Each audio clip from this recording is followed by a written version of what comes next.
Bonjour les enfants, vous allez bien? Avec Panda, on est en train de construire une tour. Je suis sûre que si on rajoutait des briques de plus, ça pourrait vraiment être encore mieux. Tu es prêt, Panda? Non. Si, t'inquiète pas. Ça va très bien aller. Tu vois. Et voilà. Je vais faire encore. Oh Panda, je suis vraiment désolée. Pardon, on va la refaire tout de suite. Ne t'inquiète pas, non, ne pleure pas, ne pleure pas. Tu vois Panda, regarde, fallait pas pleurer, regarde, elle est super chouette la tour qu'on a fait tous les deux. Hein? Elle est belle. Mais tu sais qu'on peut faire encore mieux. Regarde, on peut rajouter des petits toits. Mais si, ne t'inquiète pas. Regarde, c'est parfait. Tu vois? Et on peut rajouter... Oh, ne pleure pas. On va la refaire. Ne pleure pas, on va la refaire. Pourquoi t'as mis un foulard, Panda? Bah, c'est pour être beau pour les enfants. Ah oui, bon, d'accord. Allez, on rajoute, tu vois, on a presque fini, hein. Il n'y avait pas de quoi pleurer, hein. Voilà. Oh, non. Bon. Écoute, Panda, je crois qu'on va arrêter de construire des tours pour aujourd'hui et je vais plutôt te raconter une histoire. Eh bien, la Bible nous dit qu'il y a très longtemps, des hommes ont essayé de construire une tour très haute. Très haute. Plus haute que celle qu'on a construite? Ah oui, vraiment plus haute que celle que l'on vient de construire, ça c'est sûr. Je vais vous raconter cette histoire. Mais d'abord, regardez ces petites animations. Il y a très longtemps, tous les hommes parlaient la même langue. Et c'était très pratique pour se dire bonjour, se donner des nouvelles, pour discuter et aussi pour se faire des blagues. Hey, bonjour tout le monde. Hey mon ami, comment vas-tu? Laisse-moi monter sur ton cheval, s'il te plaît.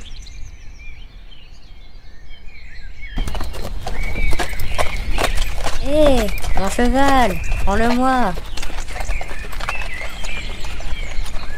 Écoutez-moi les amis, j'ai un très grand projet à vous soumettre. Un très grand projet, un très haut projet. Êtes-vous d'accord? Et quel est donc ce projet que les hommes ont prévu de faire?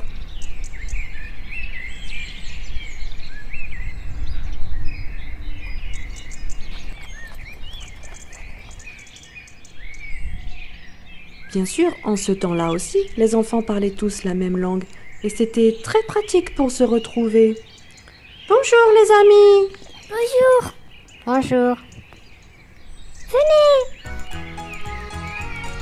On va faire une ronde!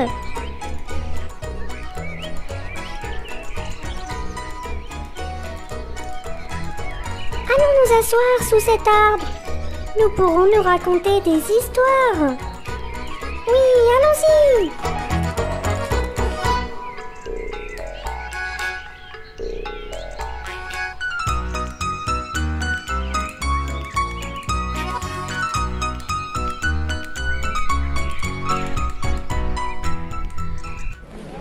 Mais que font donc ces hommes?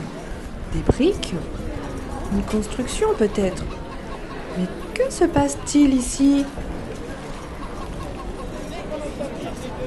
Allez tout le monde, au travail, il y a beaucoup à faire.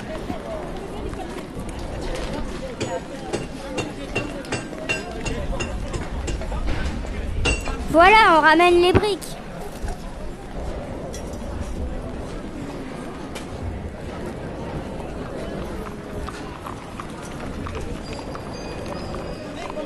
Oh oui, c'est lourd. Et une de plus, ça prend forme.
On dirait bien que les hommes ne se comprennent plus.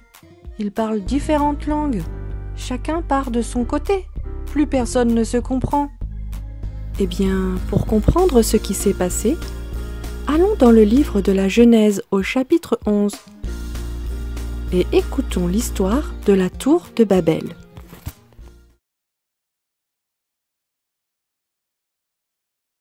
Après le déluge, Noé et ses fils s'établirent sur la terre et la cultivèrent. Ils eurent des enfants qui eurent beaucoup d'enfants, qui en eurent beaucoup d'autres après eux. Ils commencèrent à peupler le monde comme Dieu leur avait donné l'ordre. À cette époque, tout le monde parlait la même langue et se comprenait très bien. Des groupes de personnes partirent vers la plaine de Shinar. Ils décidèrent de rester là tous ensemble au lieu de peupler d'autres endroits de la terre. Ils se dirent « Arrêtons-nous ici et construisons une grande ville et une très haute tour comme on n'en a jamais vu de pareille. Notre tour atteindra le ciel lui-même. Nous deviendrons très célèbres et nous resterons ensemble. Nous allons montrer aux autres à quel point nous sommes forts, grands et puissants. »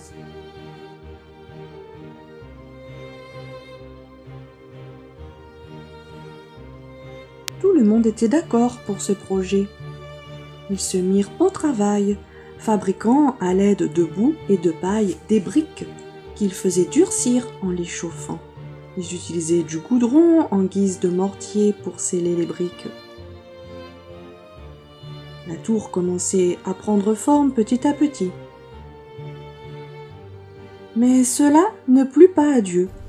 Il était mécontent et triste de voir qu'une fois encore, les hommes recherchaient ce qui leur plaisait et essayaient de devenir importants. Ils étaient trop remplis d'orgueil et d'égoïsme pour suivre les sages plans que Dieu avait prévus pour eux. Dieu savait que s'il ne les arrêtait pas maintenant, les hommes deviendraient aussi mauvais que ceux qui avaient vécu avant le déluge.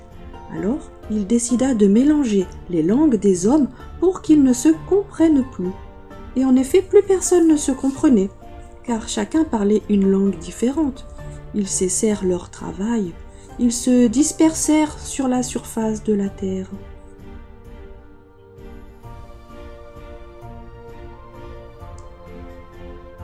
La ville et la tour restèrent inachevées. Cette tour fut appelée la tour de Babel.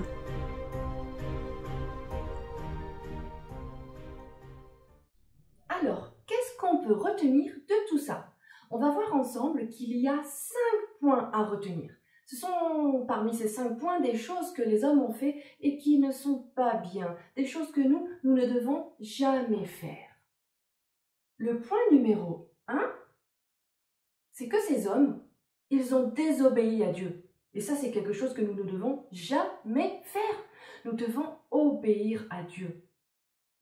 Dieu avait demandé aux hommes de se disperser et de fonder des familles sur toute la surface de la terre. Mais les hommes ont fait le contraire. Ils préféraient rester ensemble pour montrer à quel point ils étaient puissants. Ils n'en faisaient qu'à leur tête. Être unis, c'est bien, mais pas quand c'est contre le plan de Dieu.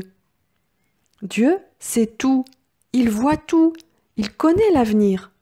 Alors, quand il nous demande de lui obéir, c'est toujours pour notre bien.